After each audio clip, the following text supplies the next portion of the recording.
Hello there. My name is Jasom Jensai. How are you? In this stream, we will be just reviewing Mandalorian Chapter 12. We'll be talking about a bunch of species that are super cool as Jedi, and talking about how strong is Bo Katan. But before we get to all that, let's start with the question of the stream. For the stream, that is, who are the three Jedi that accompany Mace Windu to arrest Palpatine? So basically, the question of the stream is a question for every stream, and if you get it right, you get 10 points. You can't look it up. You only get one guess, and the first person to answer gets 10 points. So yeah, if you know the answer, if you're watching live, even if you're watching after, you can leave a comment or throw something in the chat, and you might get 10 points, depending on if you get it right, and if someone already got it. But with that out of the way, let's transition to Mandalorian Chapter 12. This is definitely my favorite episode of this season. I don't think it's quite tops Chapter 8 from last season, at least in my opinion, but it's still a really good episode. I love the intro with Mando talking to the child. That was super cute. Super cool. Yeah, I don't know. It was just a cool thing to see Mando trying to explain to the child, put the red one where the blue one was, and the blue one where the red one was. And of course the child is just a child, so he puts them together. Kind of shows that Mando's not a very good parent, but it's still kind of funny. And of course, the child is pretty tough, so he'll handle it.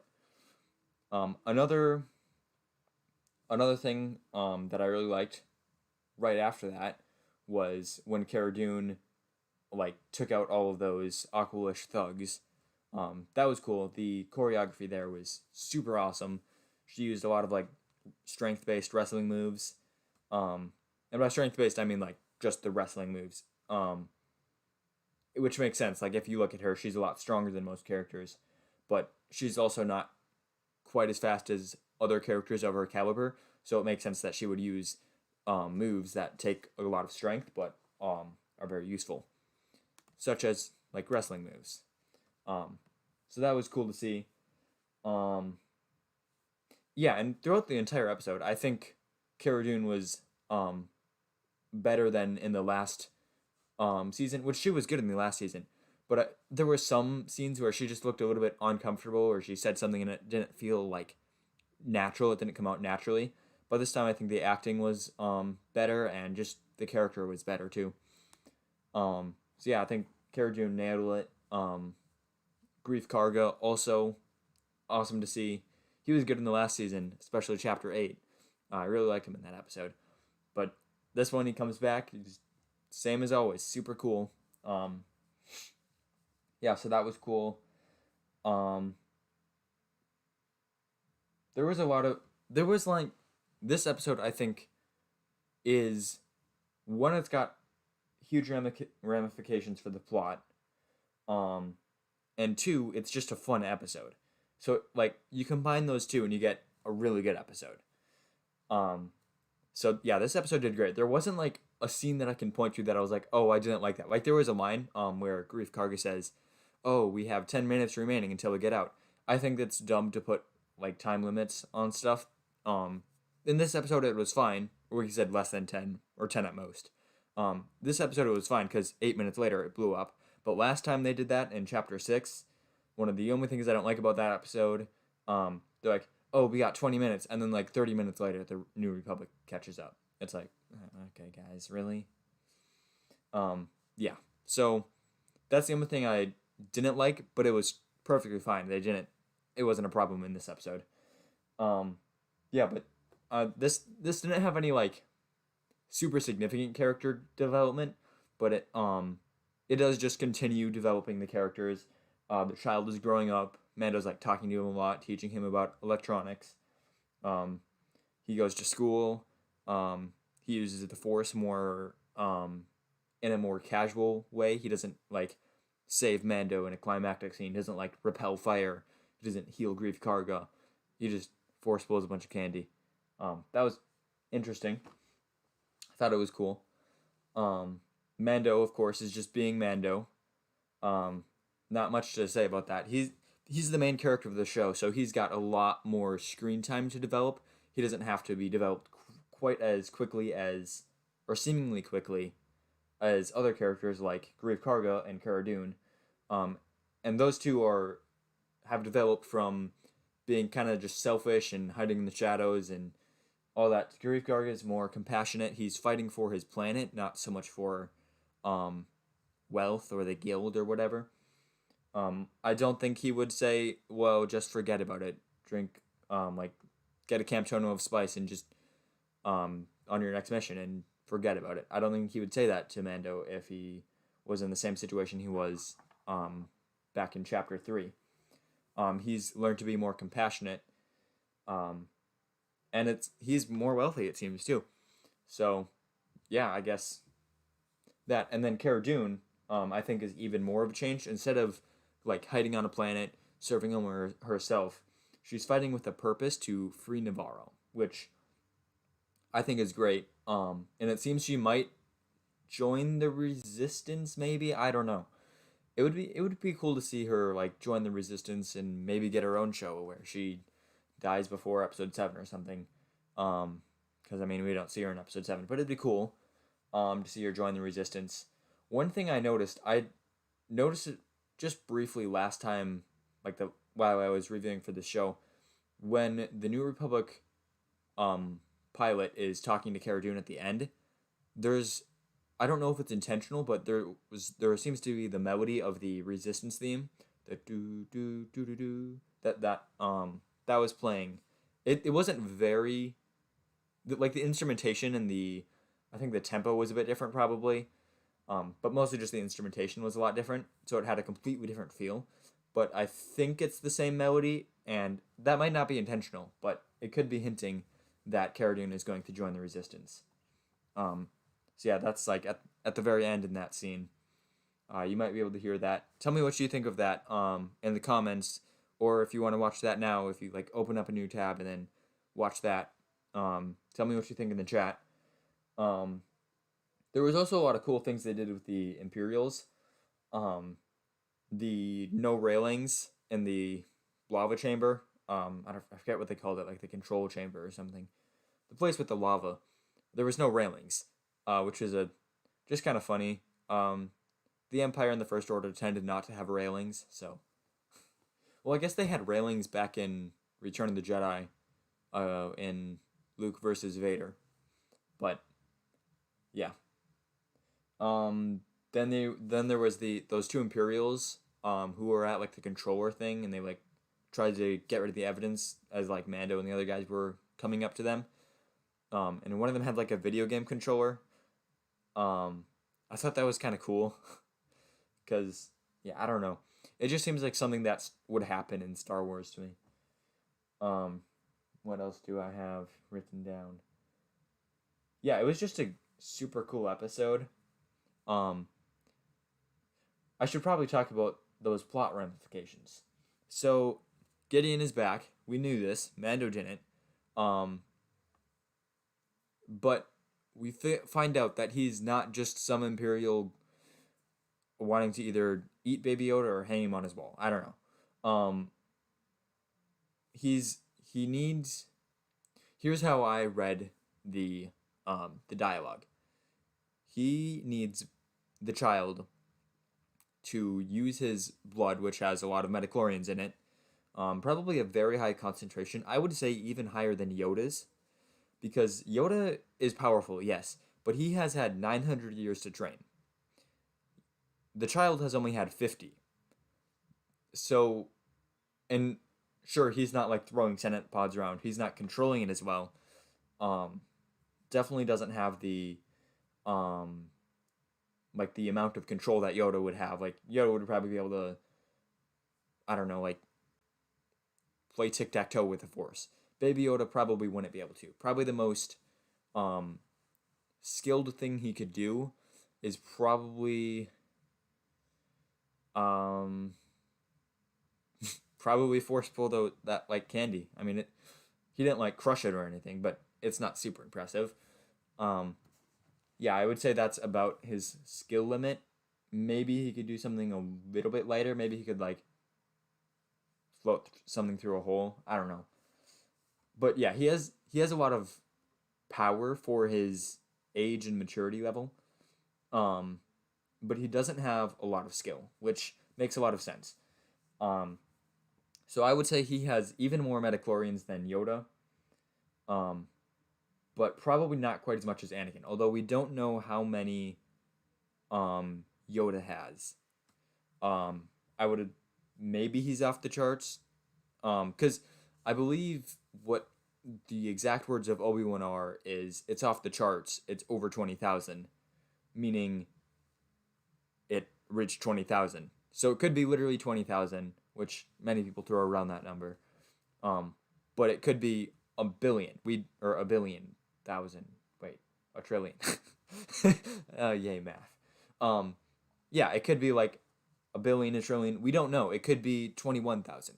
Like it's off the charts. So you can't actually see the exact number.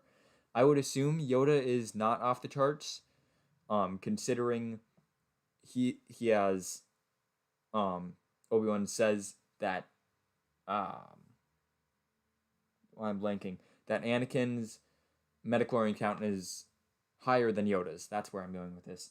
So Yoda's is below 20,000. Anakin is above 20,000. I might be wrong, but I think that's all we know for sure in canon. Like no one's ever given exact numbers. Um.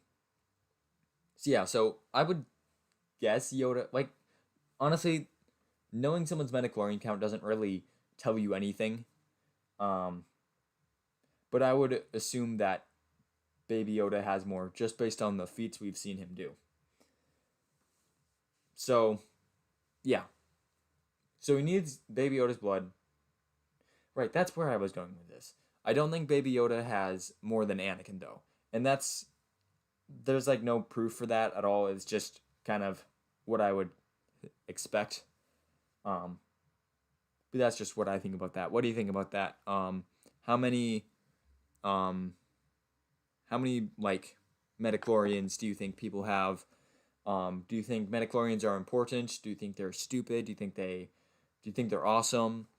Um, what do you think about metachlorians? And what do you think about how they're being used in the Mandalorian? And how like the science of taking the child's blood and putting it in the what is it called? They call him the um volunteer.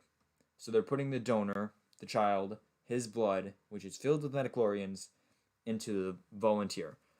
And I think what that's doing is creating Snoke.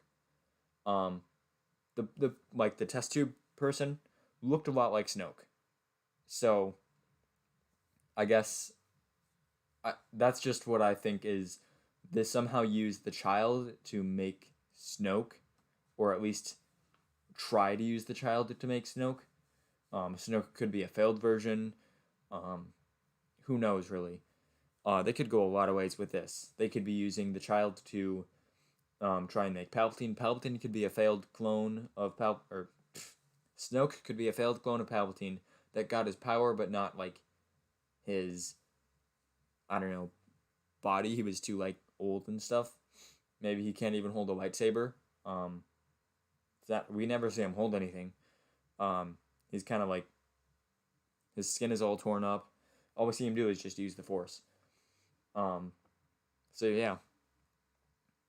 Um, and then of course we know Palpatine has another failed clone, which is his son in quotation marks. And then they have Rey. So yeah. The other thing, and I think this is actually a completely separate like experiment, is those like soldiers we saw at the very end of the episode that Moff Gideon was like in the room with. I think those are completely separate from the child project with the M count and all that stuff.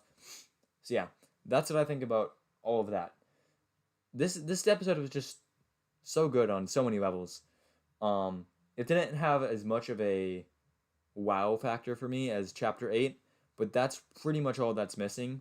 And Chapter 8 does have some moments that are kind of dull and kind of like take you out of it. Some of what's her name? The actress who plays Cara Dune. Sometimes some of her lines feel a bit forced, but in this one, I think she really did a good job. And then there's also that scene um, in the sewers right before they find the Mandalorian armor. That's just a little bit dull. I mean, there's not really any way to get around it. Just teleporting wouldn't make any sense. Finding it right away wouldn't make any sense.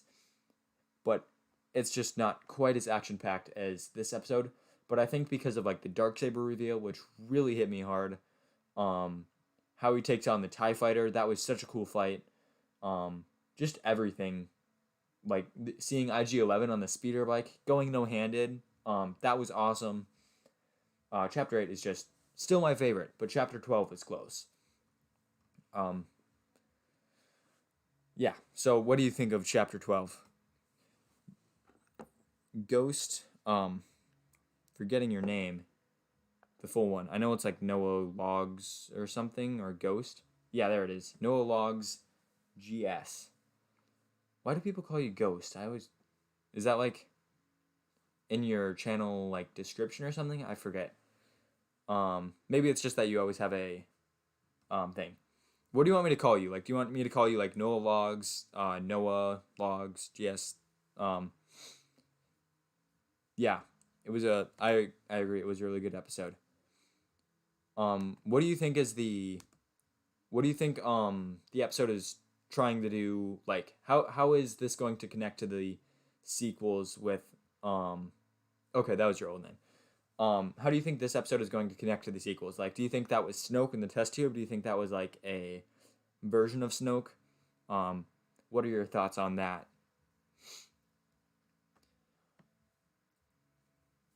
Yeah, so while you chat that, okay, Noah Ghost. Sounds good.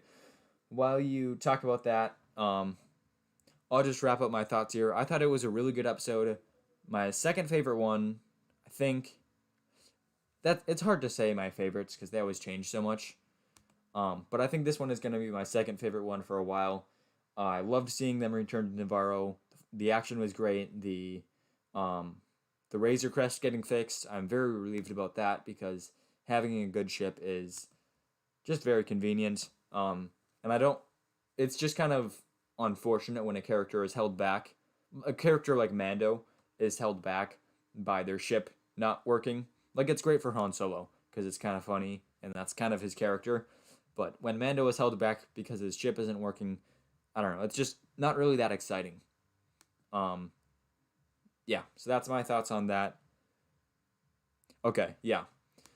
So I think, yeah, it could be a version of Snoke. I think it's literally Snoke. Like, that is what is in the future going to be Snoke. But there's, like, not really any way to prove it. So let's move on to the next topic, which is going to be all about, like, it's kind of a difficult to put into words, but it's like, what species are the coolest as Jedi? So not what species are the coolest, not what Jedi are the coolest. Like, what species makes sense as Jedi? Like, which ones are the coolest? And the first one I want to talk about is Wookiee Jedi. They're just so cool. I don't know what it is about Wookiee Jedi, but it's just awesome. I think it's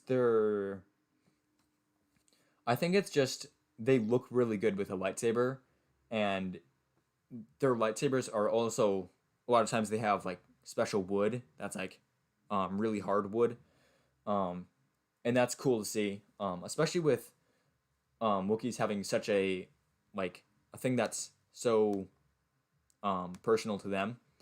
And so I just want to mention there's a few awesome Wookiees, mostly in Legends. I think the only one in canon is Gunji, who is on the screen right now. But one from Legends is Tai Vaka. He's a cool guy.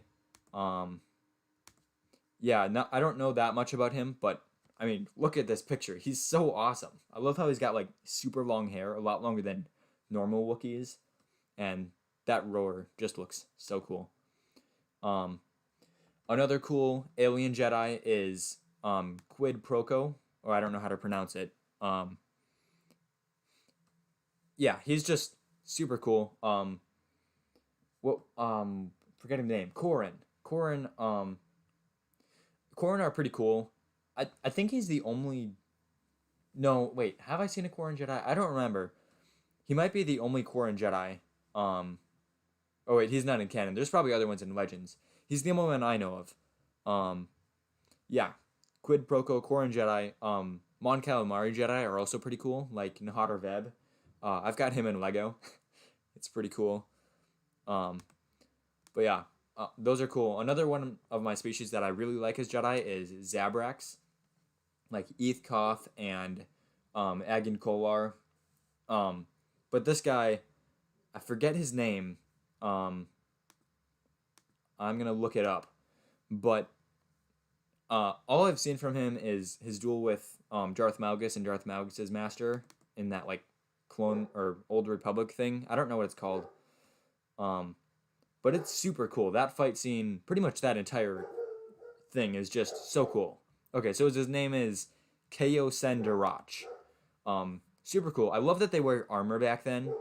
It doesn't really fit with the Jedi of the prequel era because they were more peaceful and fast moving. But these guys, it looks awesome, especially because they're at war, so it just makes sense for them to wear armor. But yeah, Zabrax are always cool as Jedi. And Zabrax from Dathomir always look great as Sith as well, because they've got like the red and black or yellow and black, those tattoos. Super cool. But Iridonian, I think they look better as Jedi than Zabrax look as Jedi. Sorry if you can hear my dog barking in the background. But another one I like is Nautilons. Kit Fisto and I don't know his name, but there's a Nautilon Jedi in the same episode in the same episodes of the Clone Wars as Gunji, the Wookiee that I showed earlier. He looks super cool. That guy's like into tech, which is very interesting. Yeah, Kit Fisto, it's awesome Jedi. I love like the head tails, how they move when they fight. It's very cool, and also that smile. It's great. Another species is it's only from Legends, but it looks pretty cool. It's like a werewolf kind of thing. This is Volvith Mon. He is a Shistavinin. That's hard to say. Shistavinin. Interesting. Yeah, this guy, he fought in the Clone Wars. He's in that like cartoon thing that they had before the 3D one. With all those shorts. It's like 2 hours long. It's super cool. It's not canon, and I'm kind of glad it is because the feats they show in there are kind of ridiculous. But even though it's not canon, it's super cool to watch. It's just like the Jedi are like so dramatic. They like decimate droids. General Grievous is just decimating Jedi. It's great. That duel with Anakin against Ventress is awesome. Actually, I'm just gonna say all the duels in that are awesome. But my favorite species as a Jedi is not any of those. Even though those are awesome, my favorite species is Chiss. The only one I know of, and again, this is Legends, is Naru. Kongurama Nurodo is his Chiss name, but he's called Naru or Naru Kongurama. He's super cool. He's actually the first Chiss I knew of is this guy. And even without knowing Thrawn, Chiss are awesome. I had I don't know if I requested them from the library or had like the first book or something, but I read those books as a kid. I probably reread them. In fact, I'm 95% sure I reread the books. But it's super awesome. He's a great Jedi. I don't even remember the story that well. I should probably reread it because it's super cool. But it's great. Chiss are just so cool, even better as Jedi. And they're from the unknown region, so they're not often found by the Jedi. But this guy was, and it's super cool. But of course, as you can see from my picture before then with the outline of Yoda, another awesome one that I want to mention now is the Yoda species. This is pretty much every one of the Yoda species is like a Jedi, or at least Force sensitive. as in the case with the child. But I think that's part of why it's so cool to see them as Jedi. One other thing I wanted to mention. Um, yeah, so Yoda species is pretty cool as Jedi. They're always super powerful because of their long age. Um, but another thing I want to mention is Nautilons. The only ones, and this is only in canon. I'm sure there are plenty of them in Legends, but I'm pretty sure that the only Nautilons in canon are Jedi. And please correct me if I'm wrong on that. Um, but yeah, so that's an interesting thing. I kind of want to look more into that when I have more time. But yeah, Nautilons are super cool. Yoda species are super cool. What else? Wookiees, Chiss, what's the last one? Oh, the Shistavinin and Korin. Those are all super awesome Jedi. So tell me in the chat, tell me in the comments, what are your favorite kinds of Jedi? Zabrax, that's what I'm forgetting. So yeah, tell me what you think in the chat or in the comments. But let's move on to the next segment, and that is how strong is Bo Katan? And this is a difficult question because she's not really in that many fights, and the ones that she is in is usually like her and a whole bunch of other Mandalorians. And honestly, those Mandalorian fights are kind of hard to watch because like it's easy to watch, but it's hard to look for specifics because Mandalorians like fly around and because of the nature of their style of fighting, which is very chaotic. Um, like it's super hard to see what's going on. So there could be Bo-Katan fighting some Mandalorians in the background that I just missed, even though I watched like pretty much everything from the Clone Wars I could. I didn't have time to look at all the Rebel stuff, and rewatch the Mandalorian episode that came out recently, Chapter 11. But yeah, from what I can tell, Bo-Katan is super like very skilled. Even for a Mandalorian, she seems to get the better of pretty much everyone. I think her biggest fight that she loses is against Gar Saxon in the Clone Wars while she's like going like during the season 7 I think it's episode 10. Should be episode 10. Um and they're like fighting in the elevator or no okay, so here's what happens. Gar Saxon like assassinates what's the guy? His name is I'm forgetting his name. He's like the prime minister guy. Yeah, he assassinates a guy. Bo-Katan and a bunch of Mandalorians chase him down, but he escapes. Only Bo-Katan follows him. They get like in an elevator thing, and they start fighting, and Bo-Katan almost like knocks him over the edge. And as he's there, he sees an elevator coming down, so he jumps over her with his jetpack and pushes her back into the path of the elevator, and then holds her there with a flamethrower, and then she gets hit by the elevator. So that's probably her biggest loss, which is, I think, mostly just luck or got unlucky, whatever you want to call it, just chance. Bo-Katan didn't see the elevator coming, and Gar Saxon did. I think those two are about even, but Gar Saxon just was the one who got lucky. But pretty much every other fight she's in with the Mandalorian, she wins. And one fight I definitely want to mention is her very brief fight with Ahsoka Tano in the episode where Ahsoka Tano is like in that camp with Lux Bonteri with all of the Death Watch people. She's running away. Lux is running away with R2, and Bo-Katan and a bunch of Mandalorians follow them. One of the Mandalorians like jumps down and like tackles Ahsoka. He's like on top of her, choking her, and her lightsabers are like on the speeder. But then R2D2 like shoots something in his eyes, and Ahsoka just throws him off. So that guy got beaten by R2. But then as she gets up, Bo-Katan jumps down, shoots at, she uses her wrist gun to shoot at her a few times. She dodges it, because of course Ahsoka can dodge blaster bullets.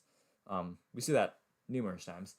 But then she's actually is able to knock Ahsoka over the edge of the speeder, and she's like hanging on, and like her feet are dragging in the snow.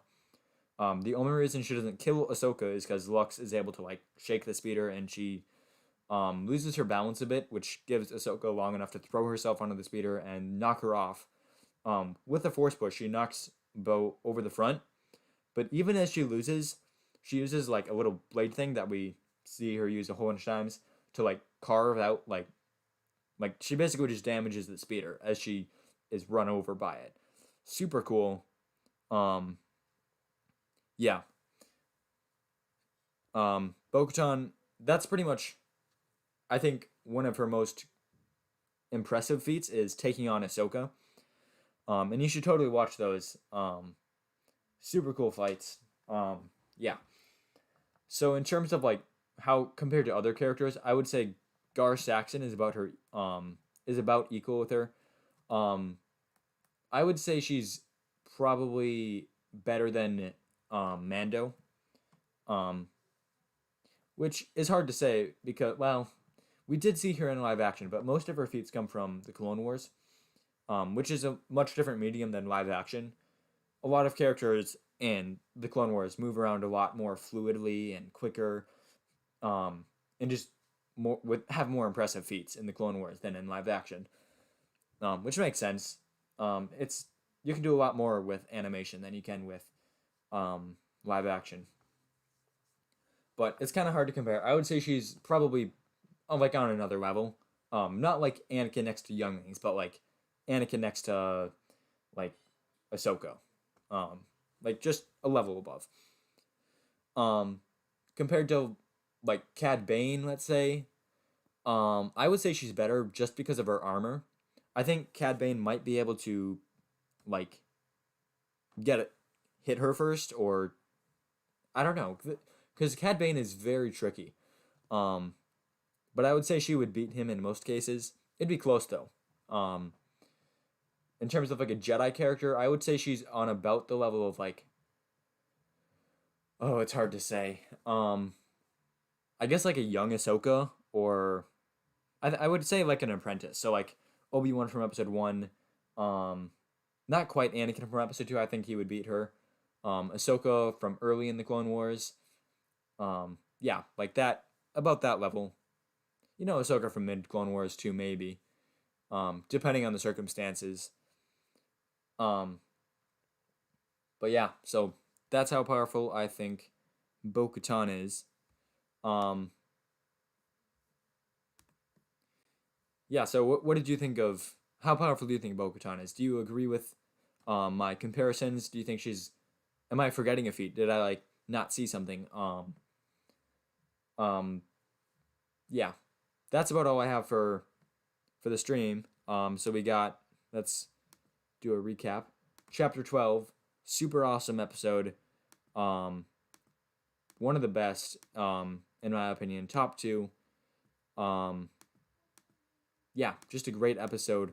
I'm excited to see what they do with Moff Gideon, as I was at the beginning of the season. But even now, another thing is what species make the coolest Jedi. Um, an interesting discussion. I would love to hear your thoughts. So tell me in the chat. Tell me in the comments. Um, my favorite one is, of course, Chiss. That's probably my favorite species overall. Although, seeing a space whale Jedi would also be pretty interesting. Not sure that one makes sense. But yeah, then we ended with talking about how strong is Bo Katan. Pretty strong. Yeah. Like higher level of Mandalorian skill. Um, so do you have any questions? Do you have any critiques? Do you have any what do you think about this? Anything I've said? How I've said it? Like is there um any advice you want to give? Any suggestions you want to give? What do you want to see me do next? So I think with all that being said, I'm gonna end the stream. May the force be with you, always.